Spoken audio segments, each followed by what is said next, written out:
La première erreur que la plupart des jeunes entrepreneurs font, c'est qu'ils sont connectés émotionnellement à leur business. Et le problème d'être connecté émotionnellement à un business, c'est la tendance à n'avoir aucun résultat avec ce dernier. Je m'explique. Dès lors que tu es connecté émotionnellement à un business, c'est-à-dire que ton cerveau ne réfléchira pas rationnellement vis-à-vis de ce dernier. Qu'est-ce qui va se passer? Tout simplement, dès lors qu'on va émettre une critique, un point négatif sur ton business, tu vas pas nous écouter. Et donc, tu vas continuer ton chemin. Mais il faut comprendre une chose. Un business fonctionne dès lors qu'il y a des critiques et des points négatifs. Parce que oui, les meilleurs avis que tu puisses avoir, c'est les avis de tes clients. Le problème, dès lors que tu es connecté émotionnellement, c'est que tu n'auras pas de résultat. Je suis passé par là. J'étais connecté émotionnellement vis-à-vis de mon business. Je ne voyais pas les points négatifs, les critiques. Je me pensais maître de mon destin et donc de mon business. Je pensais pouvoir contrôler mes émotions. Le problème, je ne faisais aucun. Mais alors quand je disais aucun, je ne faisais aucun résultat. J'ai stagné pendant des mois et des mois. Jusqu'à un jour où mon mentor m'a dit « Mickaël, fais attention. Tu commences à rentrer dans la rat race entrepreneuriale. » Et ça, mon ami, tu ne vois strictement aucune vidéo sur Internet de ce sujet-là. Dès lors que tu es connecté émotionnellement, tu ne vois pas les mauvaises choses de ton business. Je ne voyais pas que j'étais nul. Je ne voyais pas que je n'avais pas tout ça pour réussir. Et c'est ça mon problème. Donc, je me suis détaché émotionnellement de ce dernier. J'ai accepté les critiques. J'ai accepté les points négatifs. Et j'ai surtout commencé à voir les points négatifs par moi-même. Et bizarrement, après 2 mois, j'ai commencé à avoir du résultat. Vous vous rendez compte comment c'est vraiment compliqué? Et bien évidemment, les entrepreneurs ne te le diront jamais.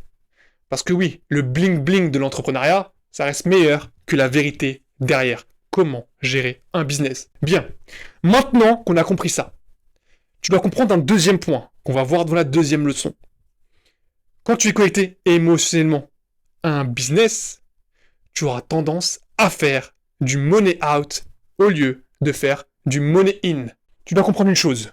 Le money in, c'est quand tu fais quoi? C'est quand tu reçois de l'argent. C'est-à-dire la définition même d'un business. Tu reçois de l'argent dans ton compte. C'est ce qu'on appelle le money in en business. Le money out, c'est quand tu fais quoi à ton avis? Eh bien, c'est quand tu fais le contraire. C'est-à-dire que tu donnes de l'argent aux autres. Comprends une chose.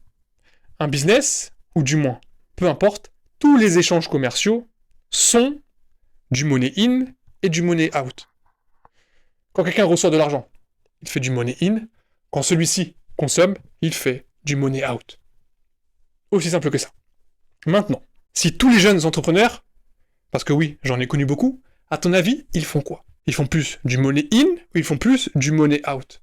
Tu connais la réponse et moi-même, je suis passé par ce chemin-là. Et je vais te dire la vérité, j'ai plus fait du money out que du money in.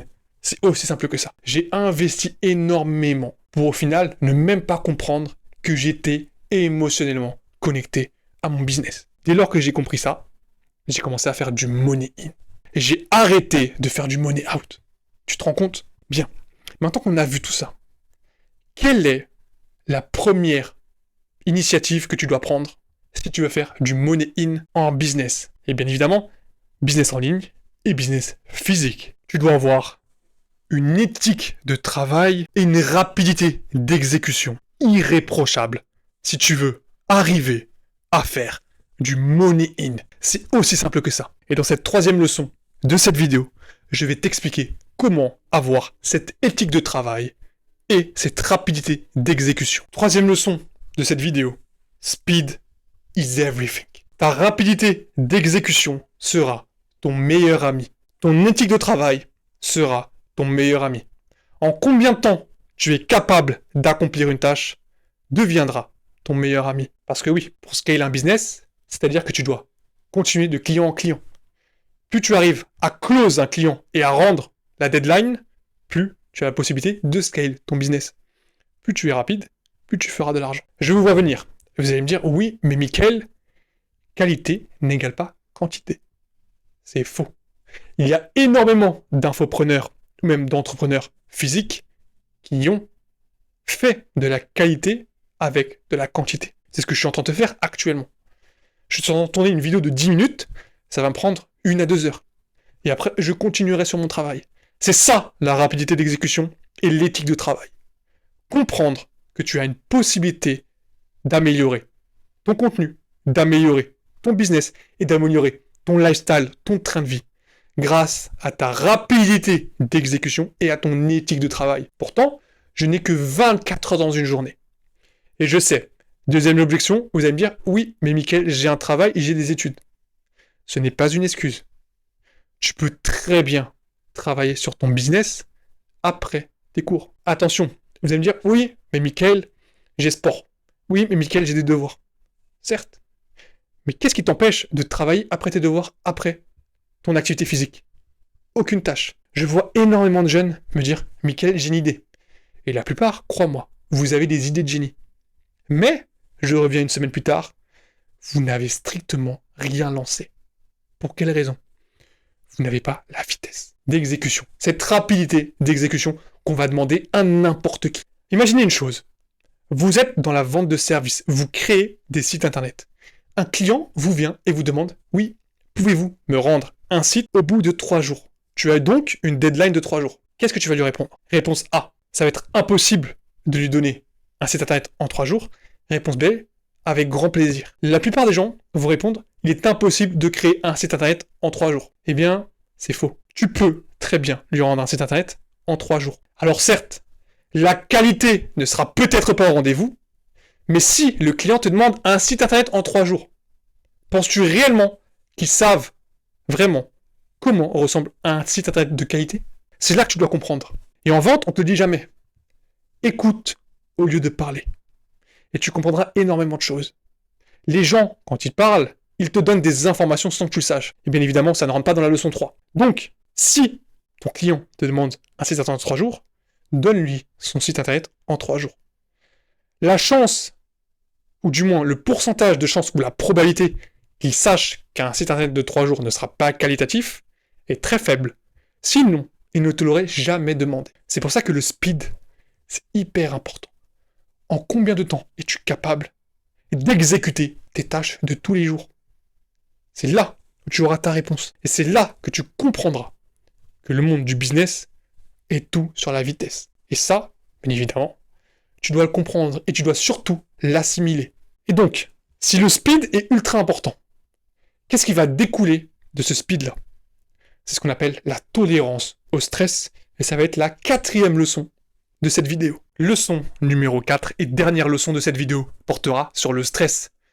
Ta capacité à gérer ton stress et surtout ta capacité à tolérer ton stress sera un atout primordial dans ton aventure entrepreneuriale. Tout simplement, si tu arrives à gérer ton stress, tu auras une plus grande croissance au niveau de ton business.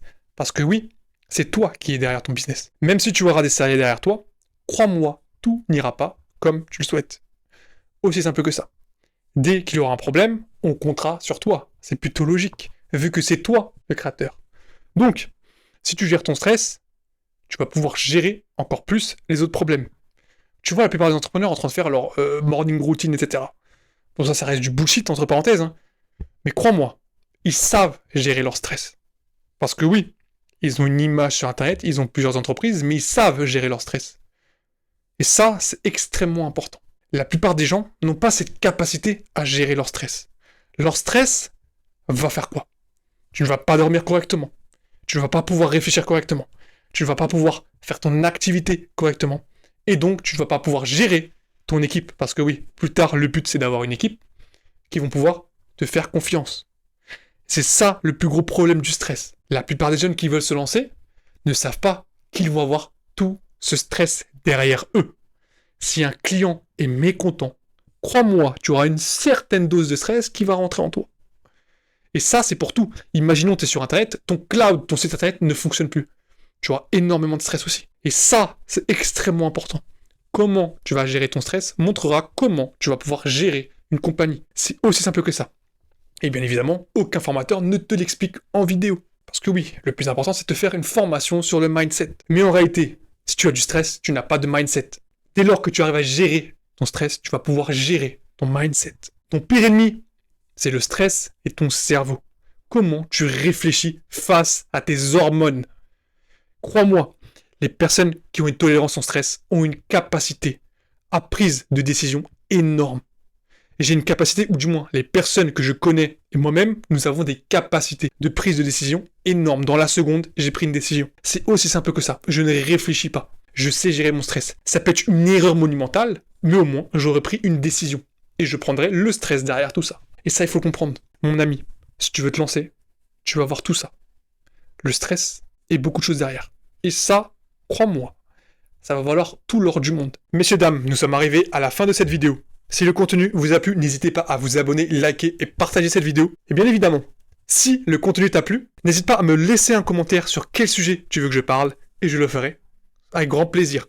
Copywriting, mindset, audience, tout ce que tu veux. Il n'y a pas de problème. J'ai énormément de connaissances sur beaucoup de sujets, donc n'hésite pas à me poser des questions, j'y répondrai avec grand plaisir. Et aussi, n'oublie pas que j'ai une liste de distribution, lien en description.